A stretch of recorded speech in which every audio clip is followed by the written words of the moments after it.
qancha ko'p ochiqlik bo'lsa, ommaviy axborot vositalari odamlarimizga haqiqiy muammolarni qancha ko'p yetkazsa, men rahbar sifatida ulardan minnatdor bo'laman. Shavkat Mirziyoyev.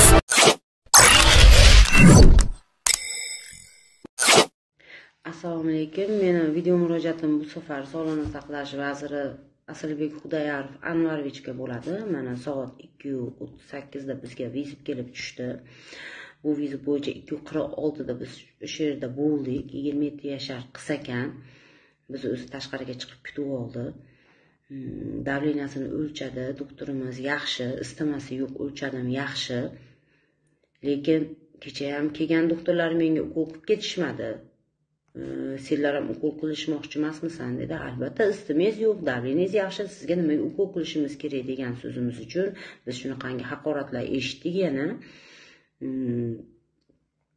Qoramdan oylik olishasan, senlar nimaga menga ukol qilishmaysan, senlarning vazifang biz 103 ga qildikmi, senlarning vazifang menga ukol qilib ketish.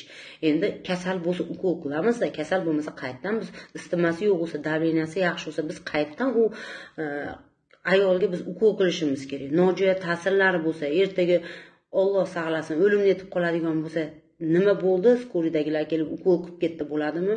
U uxlamasa ham biz analgin urib keta olmaymiz u. Yo Allah aytib uxlatib qo'ya olmaymiz. Endi jab bunchalik emas-da. Shuning uchun men vazirimizdan juda ham qattiq iltimos qilib qolaman. Shu asossiz ravishda hech qayta og'rimasdan o'zidan o'zi vizit qilganlarga biz o'zimiz shu tez tibbiy yordam xodimlari ularga qandaydir bir shtraf solish, shunaqangi bir pulli xizmat qilib qo'yishini juda ham qattiq iltimos qilardim. Bu holat faqat meni boshimga tushmayotgandir, chunki har safarida meni boshimga har xil narsalar tushyapti. Misol, ichib olib chaqirishadi, spirtga, ichkilikka pulim qolmadi, spirtingdan berib ketish deydi, yoki bo'lmasam o'zi choyxonada o'tirib olishib aytishadiki, senlar deydi, qanchada yetib kelishasanmikin deb men sinab shunchaki chaqirdim deydi. Ba'zilari manaqa uyqusi kelmasa ham uxlatadigan ukol qilib ketish deydi. Endi jab bunchalik xo'llab olmash kerak-da. Tez tibbiy yordam xodimlarini mana ichki ishlarga murojaat qilyapmiz. O'tgan safargi murojaatimga 11 kun bo'lgan bo'lsa-da, lekin haligacha u ayolga qonuniy chora ko'rilmadi.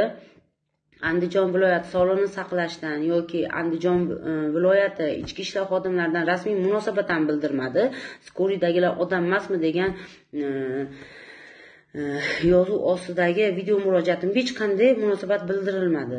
Значит, skoridagilar odam emas degan fikrga keldim men. Haqiqatda mana chora ko'rilmayapti. Ularga huquqiy yondashuv bo'lmayotganligi uchun ular undan bettarini qilishyapti. Biz qachongacha bunaqangi sharoitda ishlaymiz?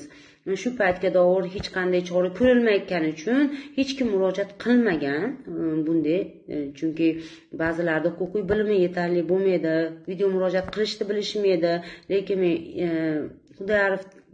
Xudoyorovdan, Asalbekadan juda ham vazirimizdan iltimos qilib qolasdim.